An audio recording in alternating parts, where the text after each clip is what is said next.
In this video, I am going to show you how to install the latest version of Python, that is Python version 3.11.4, on Windows 10 operating system. So the first step is to go to your browser and search for the official Python website.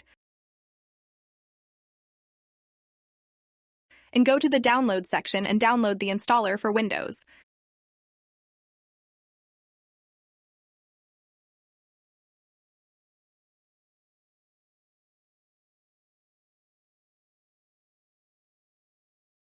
And after downloading the installer, go to your Downloads folder on your system and double-click the Python installer.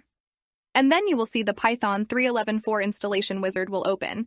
And then you need to add Python X to path, and then you need to click on this custom installation, and it's going to open these optional features. And they're already all checked for you, and you can keep everything as default and just click on Next. And under Advanced option, you need to check this Install Python 3.11 for all users. So once you check that, it will give you your custom installation location, that is the C program, files Python 3.11.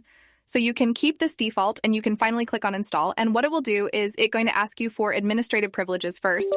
Just click on yes, and there you go.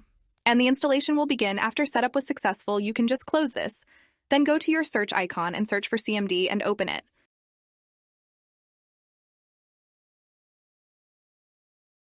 So to verify that we've installed Python correctly, type Python -- version.